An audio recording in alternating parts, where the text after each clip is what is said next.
Hello അപ്പോട്ടാ Paru മോന്റെ മെഡിസിന്റെ admission ശരിയായി. ഓ എന്റെ വൈക്കത്തപ്പ നേരാത്ത വഴിപാടില്ല. ഇപ്പോഴെങ്കിലും എന്റെ വിളി കേട്ടല്ലോ.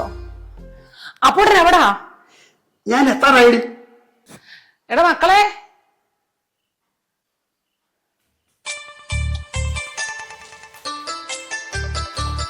എടാ അച്ചായി വിളിച്ചായിരുന്നു നിന്റെ അഡ്മിഷൻ.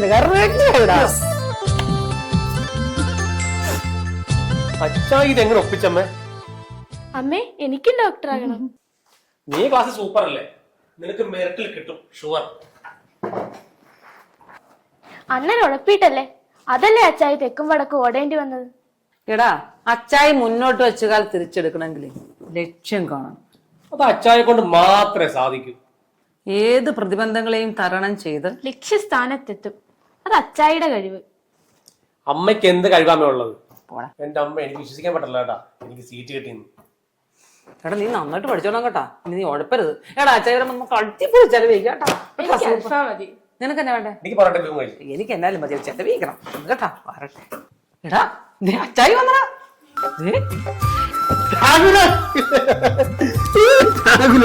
നമ്മള് നേടിയതാ. എടാ അച്ചായി എന്തോരം കഷ്ടപ്പെട്ടത് നേടിയെന്നറിയാവോ?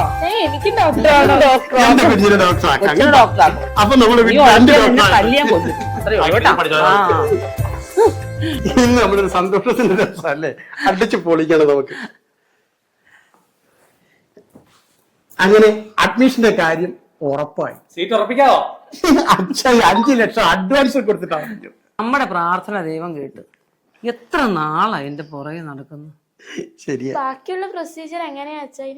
ഇപ്പൊ നമ്മൾ അഡ്വാൻസേ കൊടുത്തുള്ളൂ, ഇനി 60 ലക്ഷം രൂപ കൊടുക്കാൻ കിടക്കുക. വീട് പണയപ്പെടുത്തിയാണെങ്കിലും ഇവിടെ ഡോക്ടർ ആയല്ലോ. നിന്റെ അച്ഛൻ വിളിച്ചിരുന്നു കേട്ടോ, എല്ലാ വിശേഷങ്ങളും ചോദിച്ചു. അവസാനം പിന്നെ നിന്റെ അക്കൗണ്ട് നമ്പർ വാങ്ങിച്ചിട്ടുണ്ട് കേട്ടോ. അച്ചായി അപ്പം കുറച്ചൊന്നും കൂടെ വിളിച്ചേ ഉള്ളൂ. ആണോ? ശരി. നമ്മളെക്കാൾ ടെൻഷൻ ഇപ്പൊ അവർക്കാ. ഒരു ദിവസം 40 പ്രാവശ്യമെങ്കിലും വിളിക്കും. പാറു, ഇനി നമ്മൾ ആരാ? ആരാ? ഞാൻ ഡോക്ടർ രാഹുലിന്റെ അച്ഛൻ. ഞാൻ ഡോക്ടർ രാഹുലിന്റെ അമ്മ. ഞാൻ ഡോക്ടർ രാഹുൽ സാറിന്റെ സിസ്റ്റർ മീനാക്ഷി. അപ്പോൾ ഞാനൊരു കലക്കും. മക്കളെ, എന്തോ ഞങ്ങൾക്ക് ചെയ്യാവുന്ന എല്ലാം ഞങ്ങൾ ചെയ്തു തരും. ബാക്കിയുള്ള കാര്യങ്ങളെല്ലാം മോന്റെ കയ്യിലാണ്. അച്ചായി അതൊന്നും ഓർത്ത് പേടിക്കണ്ട. പക്ഷെ ബാക്കി പൈസക്ക് നമ്മൾ എന്ത് ചെയ്യും? ചിട്ടി പിടിച്ചതുൾപ്പെടെ 25 ലക്ഷം രൂപ ബാങ്കിലുണ്ട്. ലോക്കറിലുള്ളത് അവിടെ ഇരിക്കട്ടെ. വേറെ വന്നെന്ന് വെച്ച് മുമ്പേ വാ.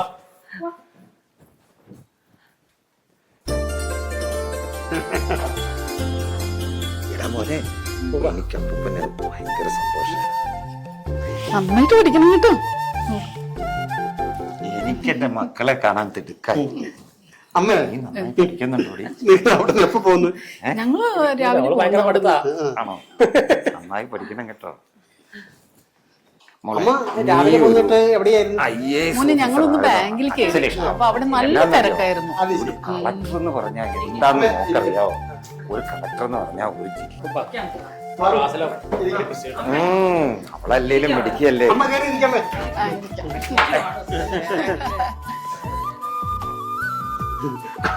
അപ്പൂനും മക്കളെ കിട്ടുമ്പോ പിന്നെ നമ്മളെ വേണ്ട. നിന്നെയൊക്കെ അങ്ങനെ തന്നെ നിലത്തും താഴെയും ഒക്കെ വെക്കാതെയാ വളർത്തിയത് അല്ലേടി? അതെ, എന്റെ മക്കളെന്ന് പറഞ്ഞ അവൻ എന്തൊരു വികൃതിയായിരുന്നു. അപ്പൊ എന്ത് വികൃതിയായി കാണിച്ചോണ്ടിരുന്നത്. അവളെ എണ്ണ വെച്ചാൽ വെച്ചാ അവളെ എപ്പോഴും ഷാമ്പു നടക്കുള്ളൂ. ഇപ്പോഴത്തെ ഫാഷൻ കുട്ടിയില്ല, എല്ലാവരും അത് തന്നെ. ഇപ്പോഴത്തെ പിള്ളേരാരും എണ്ണ തലയിൽ വെക്കില്ല. നീ ഓട്ടം കുറെ ഓടി ഇല്ലേ? എന്റെ പൊന്നച്ച, ഓടി ഓടി തളർന്നെന്ന് വേണേ പറയാം. കാരണം ആരെയൊക്കെ കണ്ടെന്നോ എന്തൊക്കെ ചെയ്തെന്നോ എനിക്കൊരു ഓർമ്മയില്ല. നീ അഡ്വാൻസ് എത്ര കൊടുത്തടാ? എന്റെ പൊന്നച്ച, ആ കാര്യമൊന്നും പറയണ്ട. ആ സീറ്റ് ഒപ്പിക്കാൻ പെട്ട പാട് എനിക്കറിയാം. അവസാനം 5 ലക്ഷം രൂപ ഞാൻ അഡ്വാൻസ് കൊടുത്തു. ഇനി ഒരു 60 ലക്ഷം രൂപ അതിന്റെ പുറകെ കൊടുക്കണം. 28 ദിവസമാണ് അവരുടെ ഡേറ്റ് വന്നത്.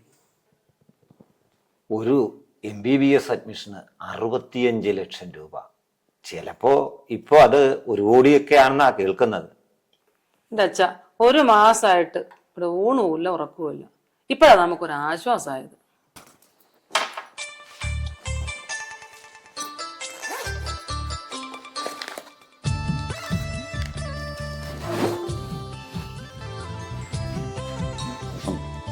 മിടുക്കനാ. ഇത് അമ്മയുടെയും അപ്പൂപ്പന്റെയും ഒരു സമ്മാനം. മോൻ നന്നായി വാ കേട്ടോ.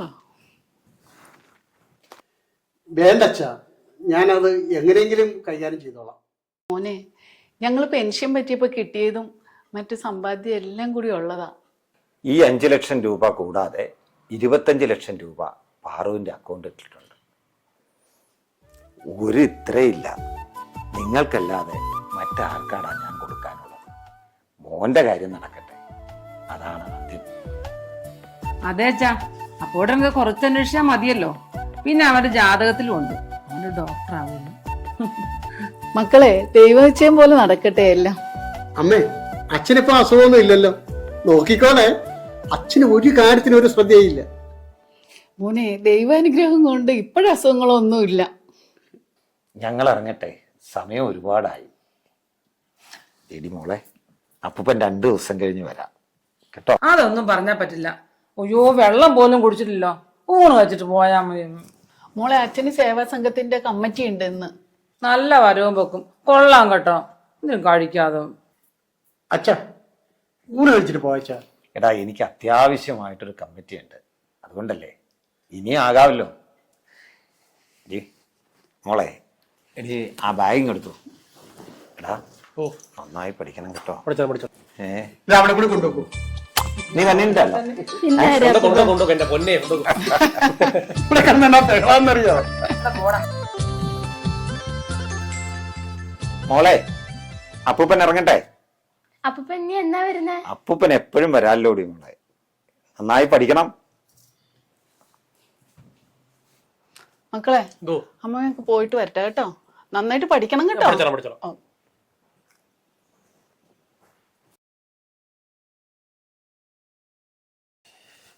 എടി പാറു, വണ്ടി കിടപ്പുണ്ടല്ലോ, ഞാൻ അവരെ കൊണ്ട് ആക്കിയിട്ട് വരാം.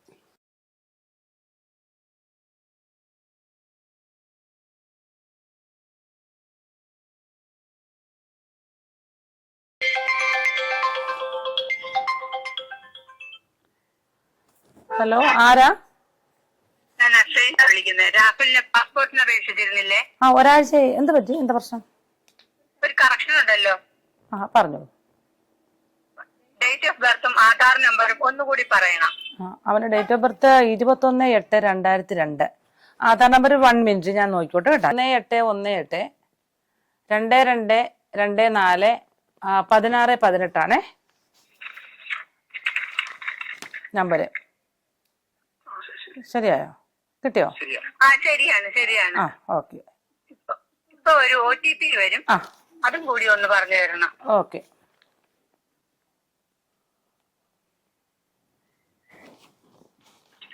OTP വന്നില്ലേ? ആ, വന്നത് പറഞ്ഞ ഒരു 30 25 82. ആ, ശരിയാണ് ശരിയാണ്. ഓക്കെ അല്ലേ? ആ, ശരി. ഓക്കെ.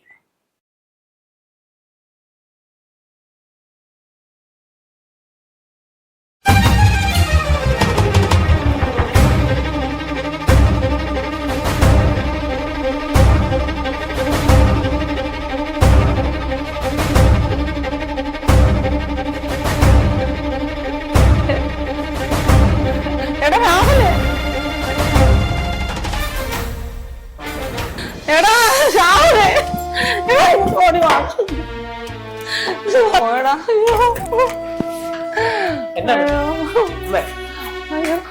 എന്നാ പറ്റിയോ? എനിക്ക് വയ്യടാ. അമ്മ എന്നാ വെള്ളം. അയ്യോ, നീ വെള്ളം വെള്ളം. എന്നാ പറ്റിയത്? ഇനി പറ, എന്നാ കാര്യം? എന്നാ അമ്മേ കാര്യം പറ, എന്നാ? അയ്യോ, ആ, എടാ രാവിലെ പൈസ മുഴുവൻ പോയടാ.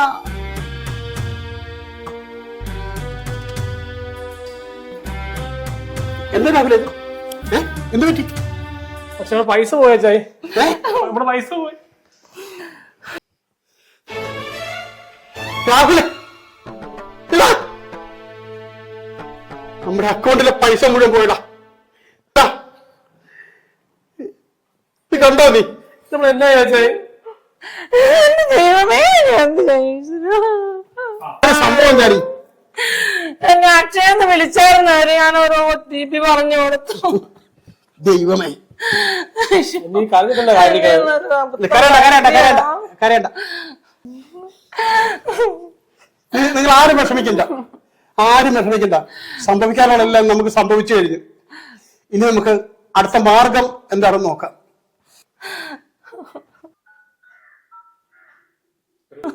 ഇങ്ങനെ കരയാതമ്മ.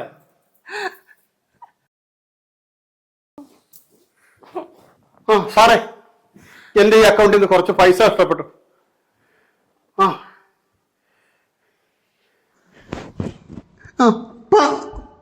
Paru AM, Kamala bank Vaikom. എന്താ ഞാൻ പോട്ടോ? നിങ്ങൾ പേടിക്കണ്ട, അവരെന്ത് പറയാ നിങ്ങൾ പേടിക്കണ്ട.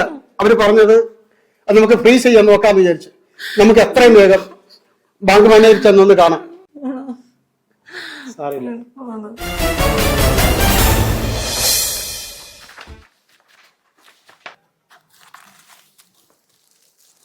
സണ്ണിയുടെ ഗോവ ട്രിപ്പ് ഒക്കെ എങ്ങനെ ഇരുന്നു? ഞാനും ഫാമിലി ആയിട്ട് 2 ദിവസം അവിടെ പോയി കറങ്ങി സാറേ. പിന്നെ നമ്മളെ അപ്പു സാറും ഫാമിലിയും പുറത്ത് വന്ന് നിൽപ്പുണ്ട് സാറിനെ കാണാൻ. അവരോട് വരാൻ പറയും.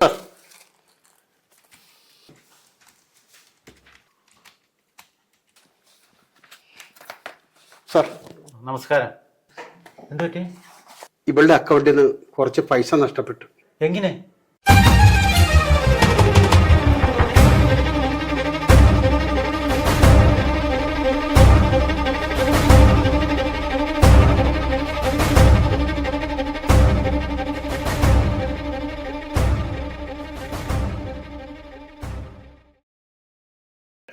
അപ്പൊ സാർ ഇരിക്കും. അപ്പൊ സാർ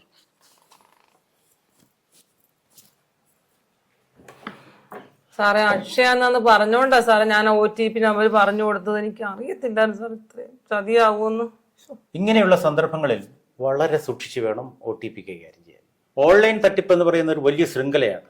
അത് ഏത് രൂപത്തിലും ഭാവത്തിലും നമ്മുടെ മുമ്പിൽ പ്രത്യക്ഷപ്പെടാം. ഇന്ന് അക്ഷയയാണെങ്കിൽ നാളെ പാസ്പോർട്ട് ഓഫീസ്, പിന്നെ കൊറിയർ, മൊബൈൽ ഫോൺ കണക്ഷൻ. ആരെന്ത് പറഞ്ഞാലും മറ്റുള്ളവരോട് ആലോചിക്കാതെ പണം അയച്ചു കൊടുക്കുകയോ OTP കൊടുക്കുകയോ ചെയ്യരുത്. പണം കിട്ടുമോ സാർ? മോൻ്റെ മെഡിസിൻ്റെ അഡ്മിഷന് വേണ്ടിയുള്ളതാണ്. നിങ്ങൾ കൃത്യസമയത്ത് 1930 വിളിച്ചു പറഞ്ഞതുകൊണ്ട് അവരുടെ അക്കൗണ്ട് മിക്കവാറും ഫ്രീസ് ചെയ്തിരിക്കാൻ സാധ്യതയുണ്ട്. എന്നെ കൊണ്ട് ചെയ്യാൻ പറ്റുന്ന എല്ലാ സഹായവും ഞാൻ നിങ്ങൾക്ക് ചെയ്യും. സാറേ, ഞങ്ങളന്ന് ഇറങ്ങട്ടെ. ധൈര്യമായി പോക്കും.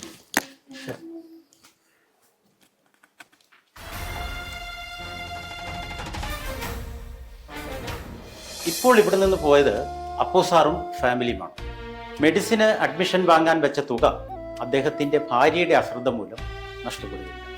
നിങ്ങളുടെ പണം നഷ്ടപ്പെടുകയാണെങ്കിൽ ഇമ്മീഡിയറ്റായി 1930 വിളിച്ചു പറയുക. അപ്പോൾ തന്നെ ആ അക്കൗണ്ട് ഫ്രീസ് ചെയ്തിരിക്കും.